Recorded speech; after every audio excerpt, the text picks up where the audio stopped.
Can I talk to you for a second? We're getting pretty serious, right? Like you and I we're getting serious, and I think it's time we take our relationship to the next level. You know you're going to come back. You're going to always keep seeing me. You're going to return to my videos, and I think at this point you should just subscribe. It just like seals the deal for me that we're committed. You and I, we're in this thing. We're doing it. If you need to think about it, if you just need to take some time, think about some things, that's fair. If you do need to think about it though, just give it a like. Just like it. Just like the video.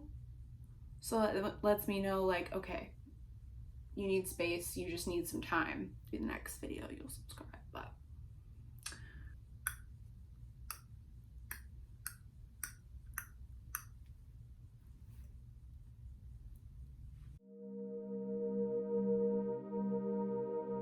basically, I had a painting idea, painted it, recorded the process. Here we are. Little backstory, I took some art classes in high school.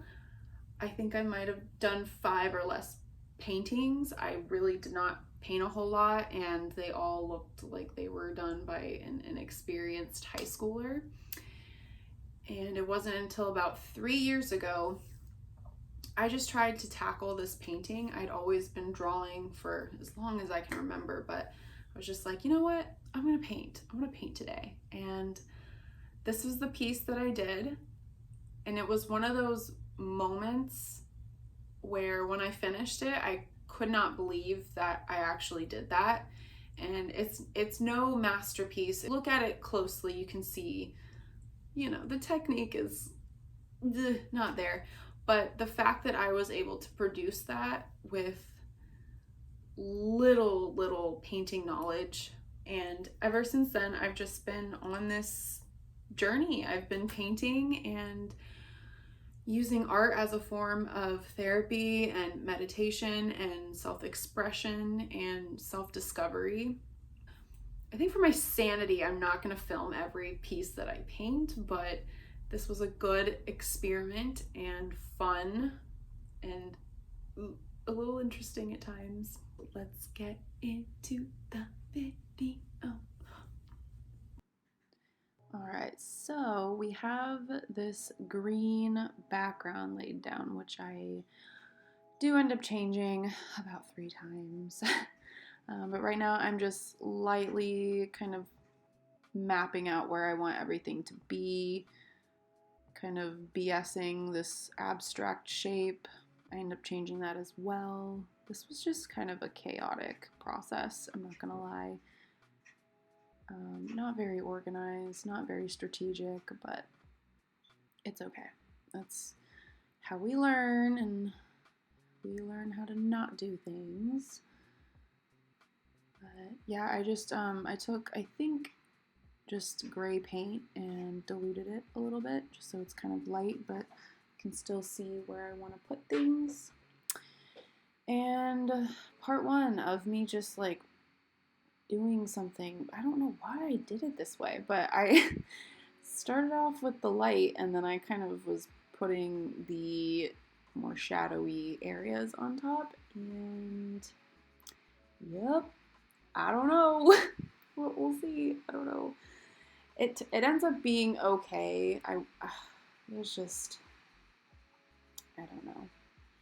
Whenever I paint, I just go for it, and I don't always sit and plan it out. I should, and I'm gonna start doing that because I think it'll save a lot of time and paint, because I layered over this probably 6 times. So yeah, that's just what's going on,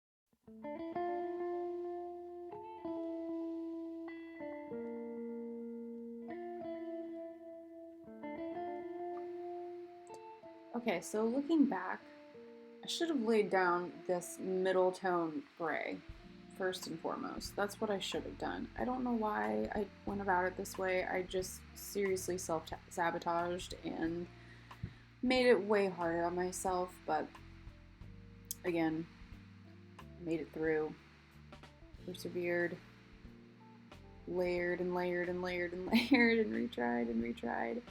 Another thing too is I like acrylic paint dries so fast. If you are unfamiliar with painting, acrylic paint dries in a blink of an eye. It's so hard to work with. Every paint is hard to work with in its own right, but the reason acrylic is difficult is because you will lay something down on the canvas and then you will go to mix another color to blend into it, and by the time you've mixed that color in 30 seconds to a minute, your paint's dry on the canvas, and then it doesn't blend, and then you have to reapply the original color. It's a pain. It's a mess. But here I finally got to a place on the body where I was like, okay, I'm just gonna leave it. I need to do something that I know I'm not gonna screw up and take a million years to do. And so I did a big black blob. I was like, how hard can this be? I can't mess this up. I ended up changing the shape. I originally sketched this idea on my iPad, and I really liked the shape that I had on my iPad. And of course, when I went to just sketch this out on the canvas, didn't follow that, of course. You know, why would I? That would have made sense. I don't know why I didn't. I don't know. But yep, I'm just filling this in, and I actually have this paint that dries pretty matte, and I'm not using it here. I did have to go over it, but I don't like using glossy paint for space paintings. And the reason is because when you are looking into outer space, or even a photo of outer space, the void of light and the parts of the photo or where you're looking that are black are not reflective. It's the opposite. There is no light. It's the void of light. So to use a glossy black paint doesn't really make sense because it reflects light on the dark spots, and that drives me absolutely crazy. So that's just like a small little thing that I do. I think it really helps capture the feel of space a little bit better. So this is the interesting part. This is the fun part. We are laying down and mapping out the space scene. I did use a reference photo from NASA. That's typically where I get them. I'll find them in other places too, but I like using real photos just because it's just more fun for me. It's like, this is an actual freaking place out in the universe. It's so cool. So that's what I'm doing here. Just laying everything out. Layering, layering, layering.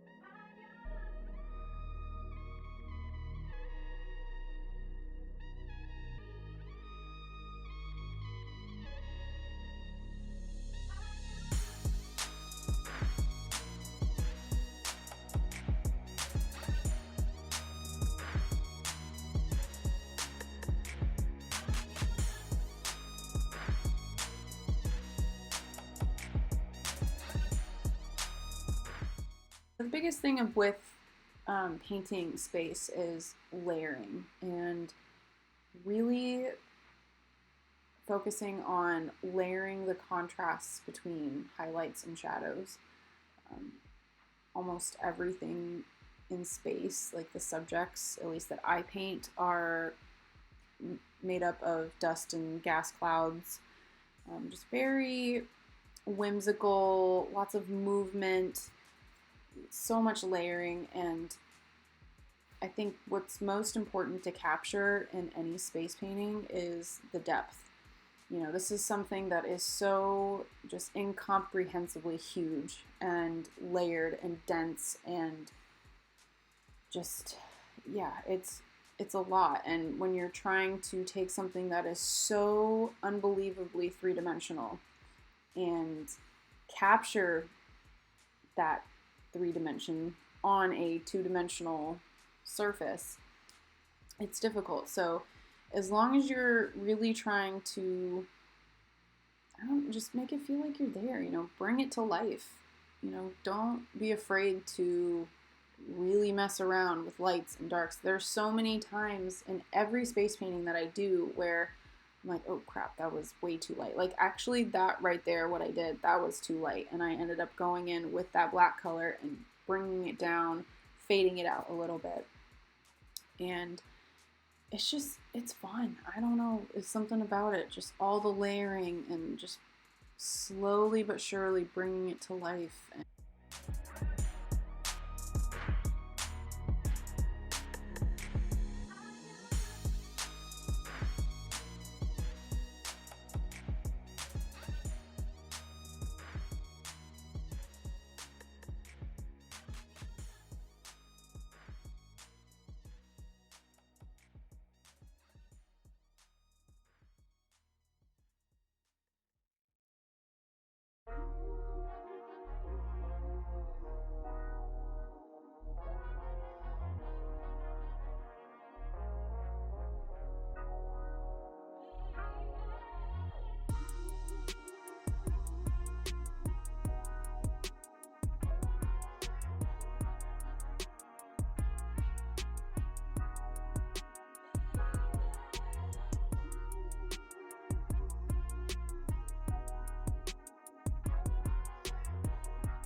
All right, so here you're witnessing, I'm hand painting some stars. I do this a little bit, but I did it a lot more in this painting than I normally do. I like to do the brush flicking method. It's so much easier once you get the hang of it, but I decided I'll just go with it.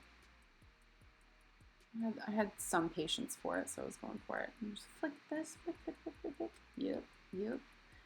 So nice. You can't water your brush down too much or it will look like you took a spray bottle with paint in it. It just doesn't look good, but I think the flicking method is pretty nice. And here I'm just fixing up that background yet again. Oh yeah.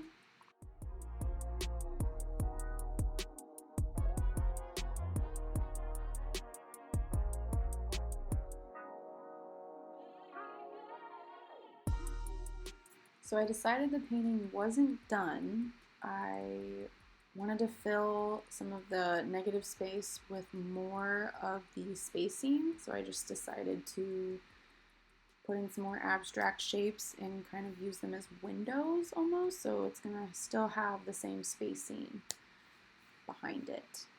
I don't know. It's kind of funky looking, it kind of looks like cow spots, but I think it looks okay. I'm alright with it, so here's the finished product.